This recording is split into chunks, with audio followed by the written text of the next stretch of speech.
Namaste. I'm with Dr. Omendra Ratnu from Jaipur, who will tell us about an exciting NGO. Namaste, Rajiv ji.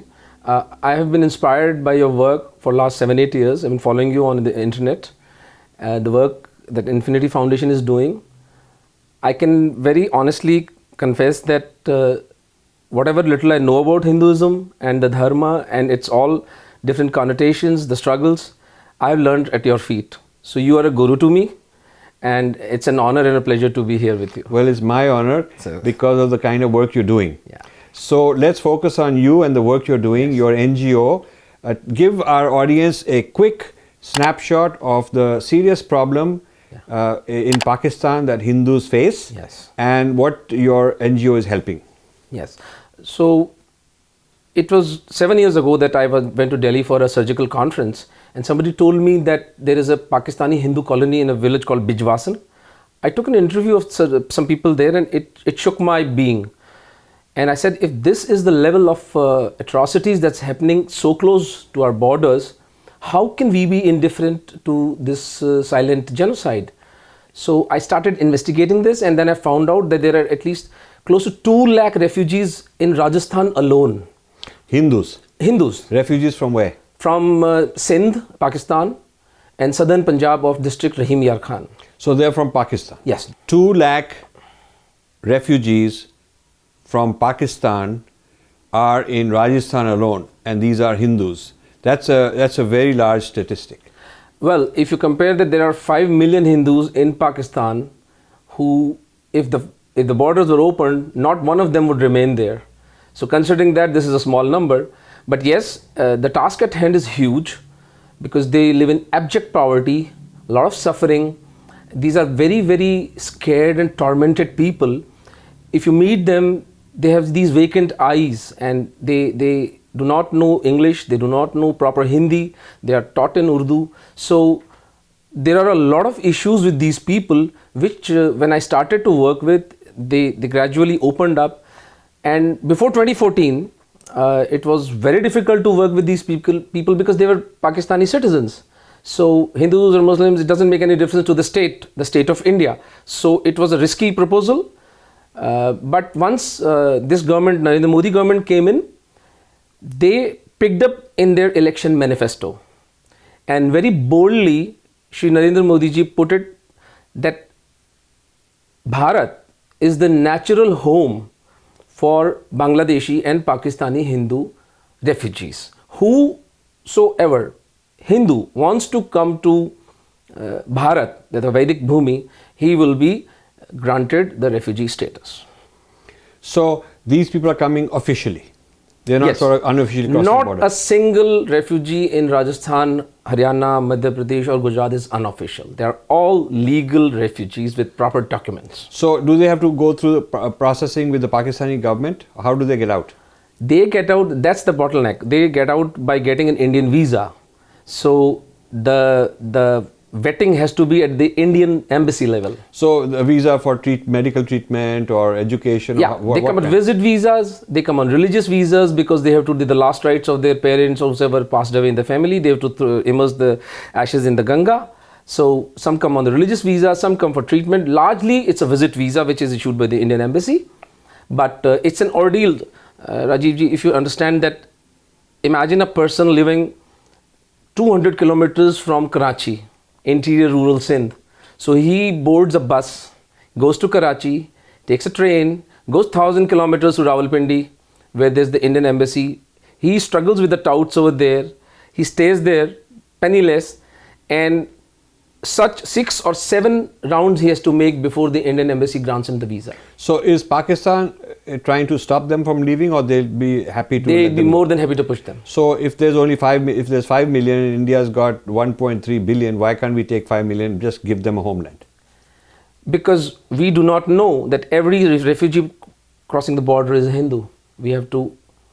The defense and the security establishment has to vet them. There'll be a lot of Islamic terrorists mixing in. It could be a possibility. And we have had talks with the highest officials on this matter, and they raised the red flag that we cannot give more than 1,000 visas a month. Now, do you know that in 1947, when partition happened, a large percentage of what became West Pakistan were Hindus.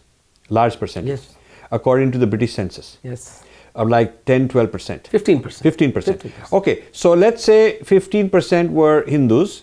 So today's Pakistan's population is what? 22 crores. 220 million. Yes. So if they had not ethnically cleansed them, not genocided them, Oh, yes. and today 15% of 220 million would be about 30 million. So there would be 30 million Hindus today. Yes. If they were happy, contented, not being forced to convert and growing at the same rate as the rest of the Pakistani population. Yes. Mathematically, statistically, Yes, that's the true. math. That's the simple math. So instead of 30 million, there are 5 million. So 25 million Hindus have disappeared. They've been digested. So yes. the interesting thing is, why isn't this considered a genocide? Why isn't this considered ethnic cleansing? Why isn't the world community shouting about it? All these people who come and shout about human rights problems in India, why isn't there an outcry? Why isn't there a UN commission? Why aren't they putting sanctions on Pakistan? Because this is a very large number of people who disappeared. It's a failure of Hindu leadership, sir. Indian leadership. Hindu leadership. Hindu leadership not wanting to raise this issue internationally because we are scared, because we are embarrassed, whatever. The lack of Purva Paksha, as you always say. Yes. Most of the Hindu leadership is not aware of this problem. And they aren't, yes. Modi ji is the political leader. He is not supposed to raise this issue at any level. He has done what a government could do. He has given us 5-year long-term visas, which was earlier for one year. He has given these refugees job permits. He has given them the permission to open bank accounts. He has given them even private property. And the biggest relief Narendra Modi government has given to these unfortunate forsaken people is to grant the power of citizenship to district collectors, which is a game changer. Very big deal. It's a big deal. So Jaipur, Jodhpur and Jaisalmer, these 3 districts collectors have the authority to grant citizenship if the papers of these people are complete. And by divine grace, we have already in this year alone got 175 Hindus as citizens of Bharat. Okay. So now tell us about your organization, because Infinity Foundation India wants to help your organization. Yes. So tell us about your NGO. As I said earlier, sir, that before 2014 it was very risky to work on this issue. After 2014, when a major political party picks it up in its election manifesto, we were safe. So we created this NGO Nimittekam. Nimittekam means to be the instrument of the divine, so that when any organization grows, there should be not even an iota of ego, because the moment ego comes, things start getting muddled up. So Nimittekam is the interface between the government and these refugees, because these are very, very scared people. They live with a dual identity in Pakistan. They usually use Muslim names. Every single day, their daughters are molested. They witness it. And sir, what bigger annihilation of a man's being can be than to see his daughter molested, see his women molested in front of him and be unable to do anything about it. Every single day, as we sit and talk here in our cozy, comfortable lives, 3 Hindu girls, underage, teenage girls are lifted from their homes. Entire village rapes them, and then they are sold off in the flesh market. Every single day, 3 Hindu women. Let that sink in to everybody who's listening to this. Then let our morality question us. So there's many levels of response needed. Yes. One is awareness building, which is what we're doing today. Now, for this, are there documentaries? I mean, is there something we can do? Yes. What about documentaries in Pakistan? Yes. Are there hidden cameras where people are going and doing something and anonymously sending it over that can go viral? Few courageous journalists within Pakistan have done it. So we have that. We will be very glad to share it with you. And there are few people in, as you said, that they've hidden cameras, and there are copies of the FIRs. There are copies of the judgments. There was a Wrinkle Kumari case in which that got a lot of international attention because the parents of that girl were very rich. The Islamist jihadis, they lifted that child, beautiful girl. They converted her. She fought up to the Supreme Court. In the Supreme Court, the Chief Justice of Pakistan says that anybody who gets into Islam cannot get out of it. No matter if they're forced. She's saying that I want to go to my parents. That was her simple plea. She was not concerned about religion. She said, I want to go back to my parents. And this is what the Chief Justice of the Supreme Court of Pakistan, Mr. Iftikhar Chaudhry, says on record.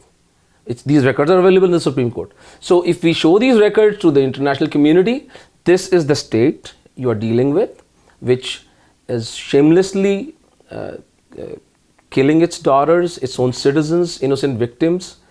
So I'm at the wit's end that why is it not the Hindu leadership picking up this matter with the urgency that is needed? Because we get these phone calls from Pakistan regularly, sir. These 5 million Hindus are sticking to their religion just barely by their teeth. So when they arrive in India, yes, what is their plight? What are you doing about it? Besides the citizenship and so on, how do they get jobs? How do they get integrated into society? The very good thing is that this movement of Hindu refugees has been going on since 47. It's not a new phenomenon. So they all have their jatis. Like southern Punjab comes Meghwals. So Meghwals have an ecosystem here.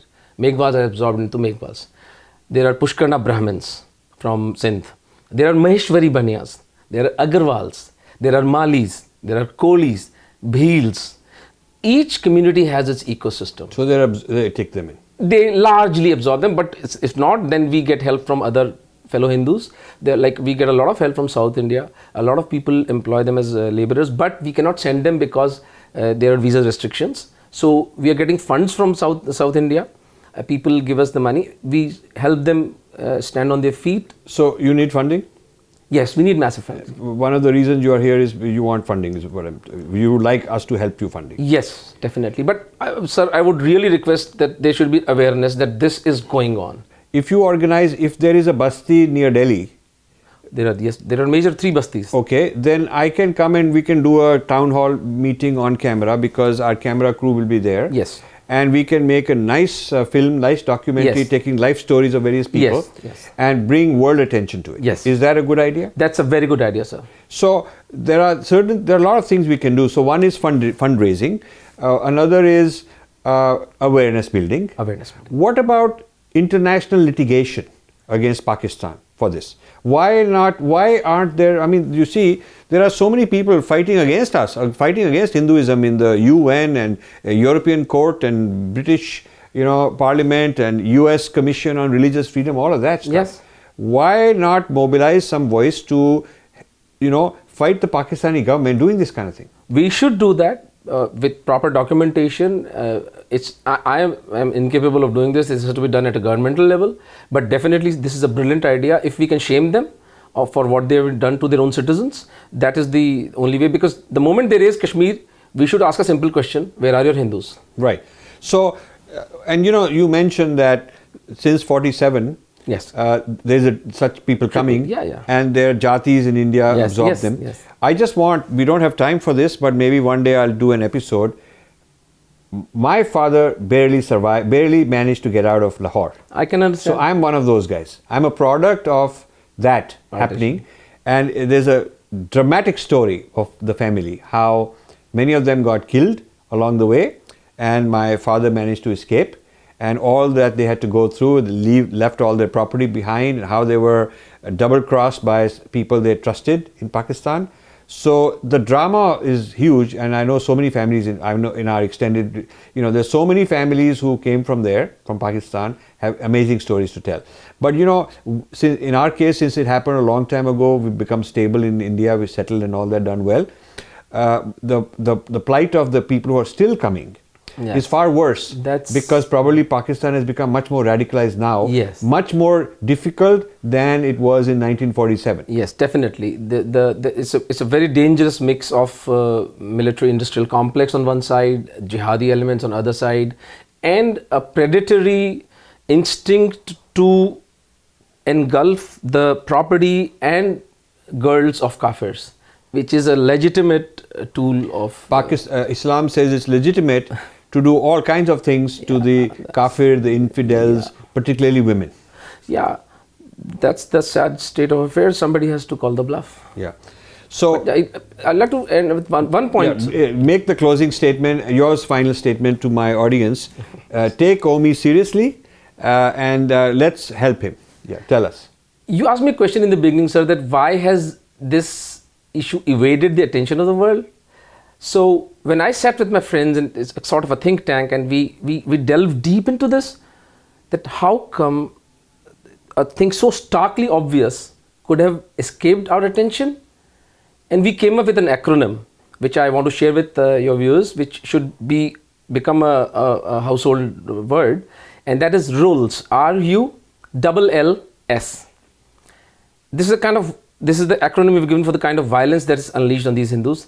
It's random. There is no pattern to this violence. You cannot predict which family will be hit today, which girl will be lifted. It's random. It's unceasing. It's been going on for 1400 years. Started with Muhammad bin Qasim on Raja Dahir. And since then we have been facing this. And this low level, the most critical aspect of this is low level. What does that mean? That keep enough violence so that the kafirs keep cowering in a corner, never raise the level where they evoke a response. That's a very important strategy they have. That's a deadly weapon. Right. And scattered. Yes. There is no geographical... so that is RUL and then? RULLS. It's a random, unceasing, low-level, scattered violence. Brilliant. So, all of us are going to support Dr. Omi. Thank you so much. Thank you, sir. Thank you. Pleasure.